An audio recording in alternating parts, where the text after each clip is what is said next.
Time for an update on the insurance situation. And after I tell you how things have gone with getting insurance, I have a little advice for anyone who intends to go through this process. I don't intend to go through it again. I'm too old to do this again, but anyone else thinking of building a boat and getting some insurance, I would like to share a few things I have learned through this process that would hopefully make it easier for the next guy. Well, hello. It's been a while. Last time I did an update on the boat was last end of October. It's now May 10th, 2026. I brought the boat home April 12th, so it's been home about a month.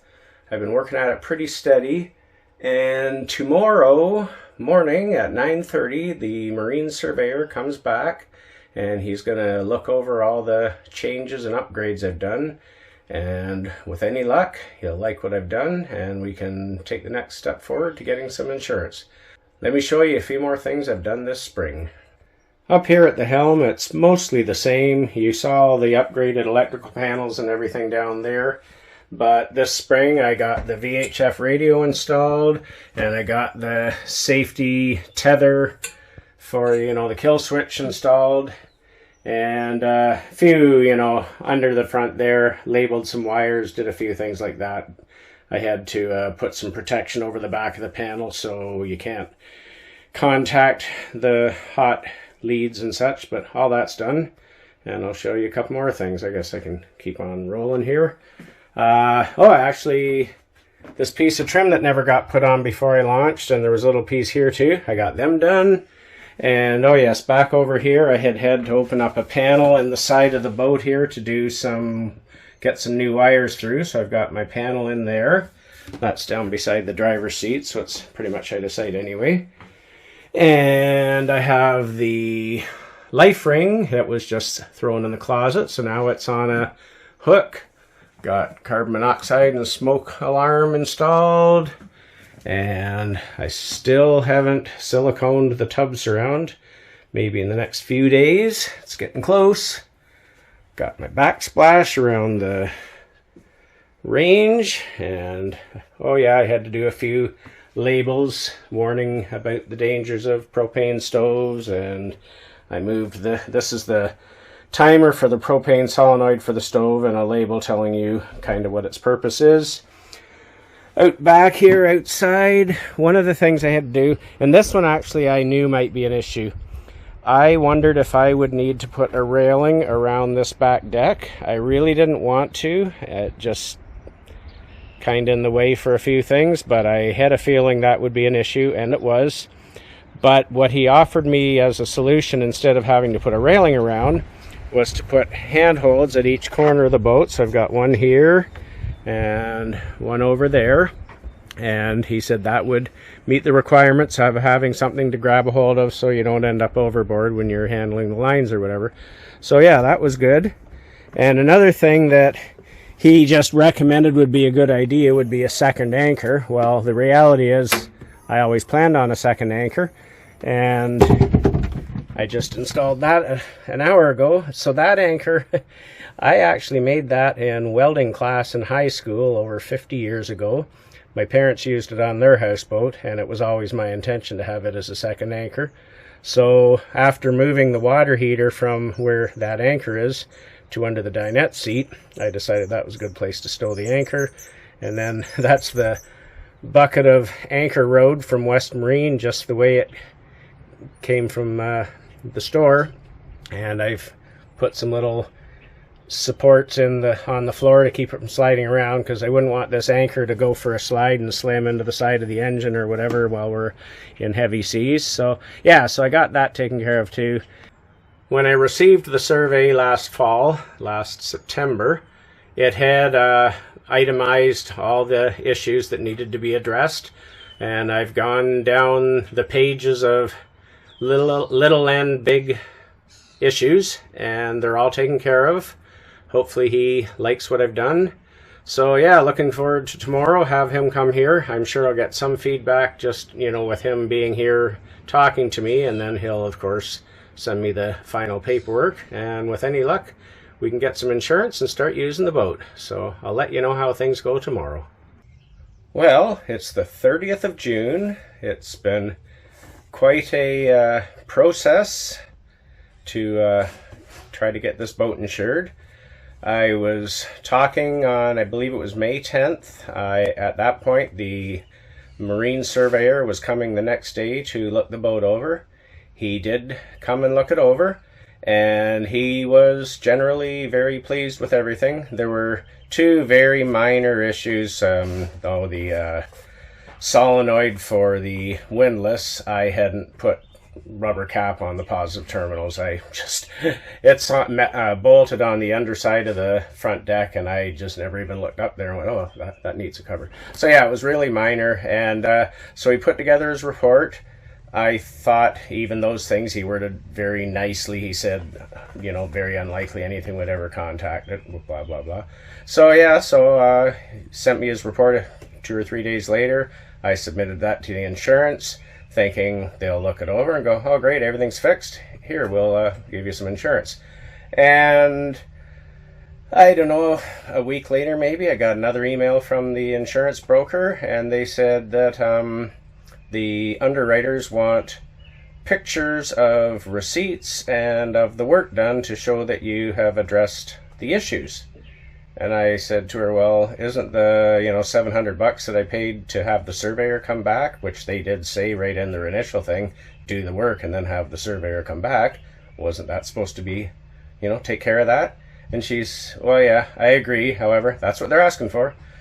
Fair enough. So I pulled out receipts for the big purchases, the wire and the panel and all that stuff, and took pictures of those. And I sent her 40 pictures of, the kill switch, safety tether, and just everything. I thought I was maybe being a little passive aggressive. That fine, you want pictures, you're getting pictures. Anyway, I sent them all to her, and she says, great, I'll forward these to the insurance, and I'll let you know when I hear something. And very shortly after that, Lisa and I went to the UK for pretty much a month for a vacation.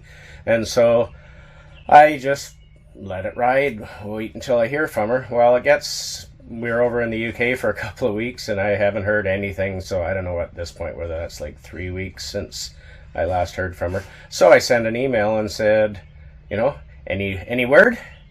And I get an auto reply saying I'm on maternity leave until September of 2027. This email address isn't monitored. If you need to talk to someone, email this address. Okay.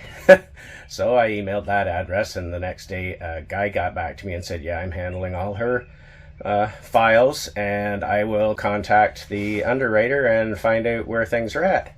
So next day or whatever, he emails me back and says, yeah, they want proof that you've done all the work that needed to be done. I said, oh, I don't know whether there's a communication issue going on here or what, but this is, getting ridiculous. So I said, well, I told him, everything that's happened already. And I said, I sent him the compliance inspection report again and had him submit that. And, it's okay, I don't know what else I can do.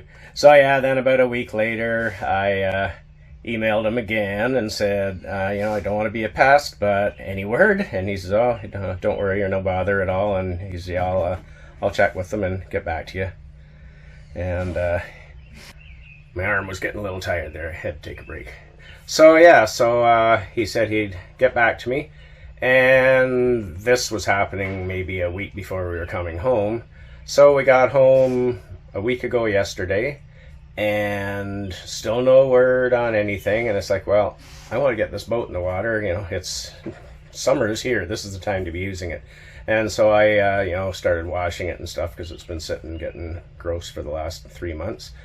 And I think it was last Wednesday I decided I don't know if I'm ever going to hear from these people, so I need to, much as last fall I phoned 4 or 5 different places, and the one I was dealing with was the only one that would touch a home-built boat, and so I just basically was happy to find anyone and left it at that. So last week I got back on searching marine insurance in Ontario, and I phoned I don't know, another half a dozen easily insurance companies, and most of them, and I tried a little different tack. I wouldn't start with I build a boat. I started with I want to insure my boat. I have a current survey, and they're like, oh great, yeah, okay, and they'd ask my name, address, blah blah blah, get all the info, and then they'd get down to, okay, so a manufacturer of boat, and then I'd tell them I built it myself. And worst case was they just say, oh no, we don't do it. Best case, but not very good, was I will have to check and get back to you on that. And then they say, sorry, we don't do any home built boats. So yeah, I was pretty much striking out again. However, I did find 2 companies, brokers, whatever, that actually let it go to the next step. And they got me to send them the survey and the compliance inspection. And they submitted them to their underwriters. And so then I think it was last Friday around 4 p.m. So the business week's basically done. I checked my email on my phone, and one of them has replied, and she's like, sorry, but we can't offer you insurance due to the number of issues with the boat and the number of recommendations. We can't offer you insurance. And I emailed her back and said, did they actually look at the fact that I addressed all the issues?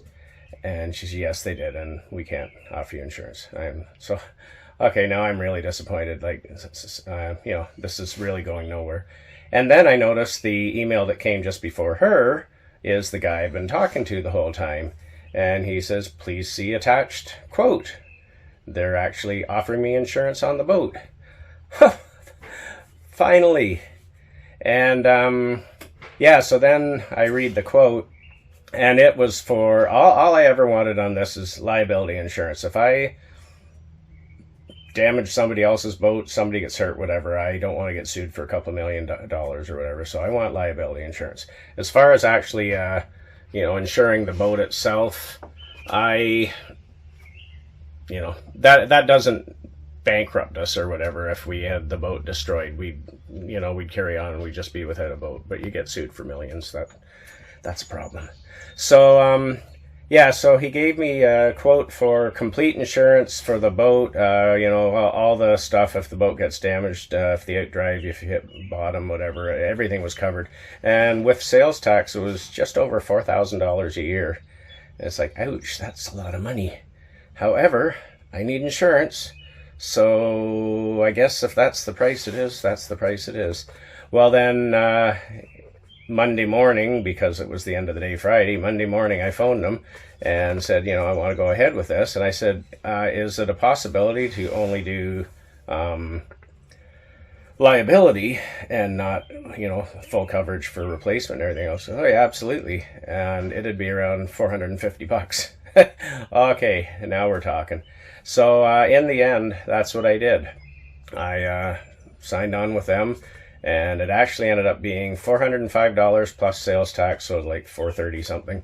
And we have liability for the year, $3 million coverage. And so finally we have our boat insured. We can take it where there's other boats. And we're still getting more comfortable and confident with docking it, but it's been going really well. Since we only launched it last Friday. Today's Tuesday, so but it's been going well.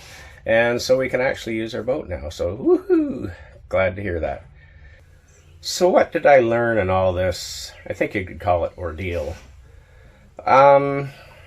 Well, I think what ended up happening in my situation with having so many things that I had to change, and much as I did change them, it was just a really bad first impression when you gave any insurance company that was willing to talk to me the survey and it showed these pages of things that need to be dealt with. They're turned off right there. And even though you give them a second report that says everything's great, you already lost them with the first one. I think that's what was happening in my case. And if I had a do-over, knowing then what I know now, first thing I would have done is, there's no such thing as too much research in, like a big thing that caught me was I thought I knew how to do the wiring because I know how to wire houses and stuff, so I didn't give it very much research, and that was a massive mistake. So even if you think you know what you're doing, check the rules, check the requirements, and try to do it right.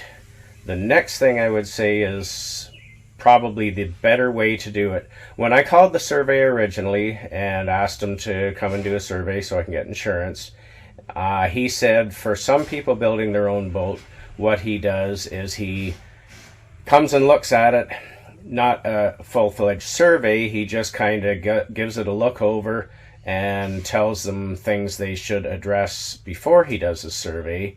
And I wish I had gone down that road. For whatever reason, we decided he would just do the survey and deal with whatever wasn't right. But if he had come with it not being the actual survey and said, you need to change the electrical panel, you can't use solid wire, you know, blah, blah, blah, like the long list, he obviously wouldn't have got every single item on the boat, but he would have got me a lot closer with, you know, and that would have cost money to have him come and do that.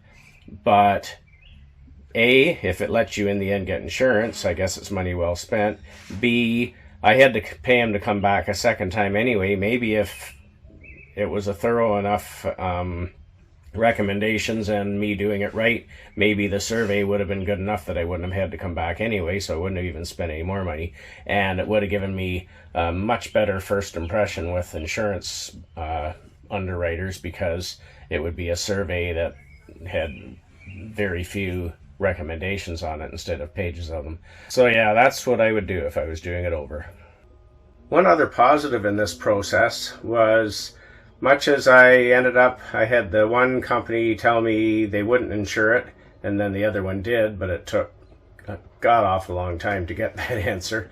I did actually, so I agreed to go ahead and do the liability only, and about 15 minutes after I said, you know, let's go ahead and do this, and he said he'd send me the proper paperwork, I got another email, because I had told you that I did end up with, when I made my calls there last week, I ended up with 2 companies who were willing to talk to me. So the one rejected me within an hour or so of after I sent the survey. The other one got back to me about 15 minutes after I said I'll go ahead and do the liability for just over $400. This other broker got back to me, and they had 2 different underwriters that both approved insuring the boat, and they for full insurance were actually cheaper than the people I went with, but for liability only they were about 50% more. They were around $600. So in the end I went with the people I started with right at the beginning, but it is nice to know that there were 2 other companies who would have insured the boat. So as difficult as it is to insure a home-built boat, turns out it's not impossible, but there are definitely some things you could do to make it easier.